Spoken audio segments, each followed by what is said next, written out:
Alexson doesn't look like your typical homeless person.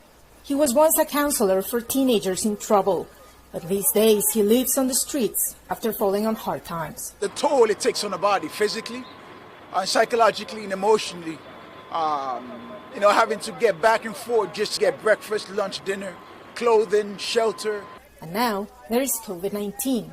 Not having cleaning agents or disinfectants in spaces, regardless of where it is, I think opens up the potential for people to get the infection. Alexson is one of nearly 600,000 homeless people in the United States, based on the most recent official count. In a pandemic, they are at special risk.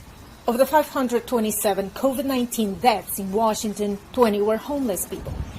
As a group, their risk of death is about double that of the overall population. As folks come in and as we do checks throughout the day, if folks say that they're feeling symptomatic, we'll take them out of the population of the shelters and we'll bring them to one of our isolation and quarantine sites and we'll test them there.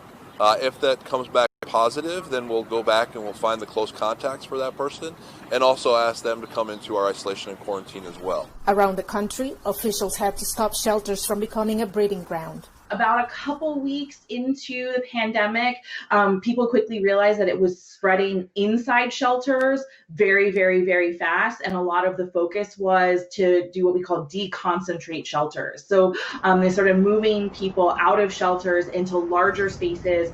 Some jurisdictions rented arenas and others did hotel rooms. 61-year-old Mary Montalvo lives in a nearby park.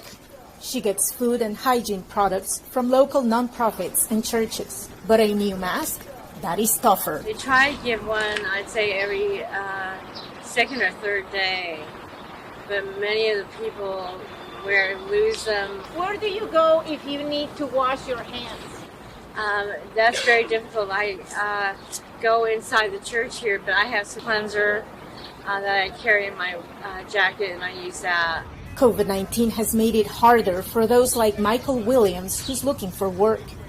Day centers have adopted strict social distancing. It takes extra long to get services you need because they only allow one person at a time. Without these spaces, it's kind of hard. I'm not able to apply for jobs. I can't get any income, and it's crazy.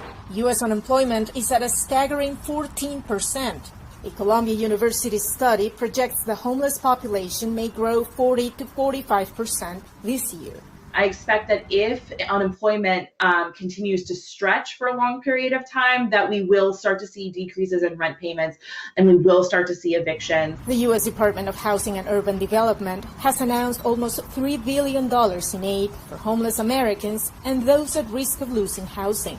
But that's just temporary. In the capital, housing is really expensive. And so until we start addressing how to have steady employment that pays closer to the cost of housing, we're going to keep seeing this crisis of homelessness. Mary Montalvo has been homeless 8 times in 20 years. There's sufficient money within the United States to help the people who are homeless. It's just the distribution of those monies. The wealthy are getting wealthier and they're ignoring the poor. For VOA News, Veronica, Balderas, Iglesias, Washington.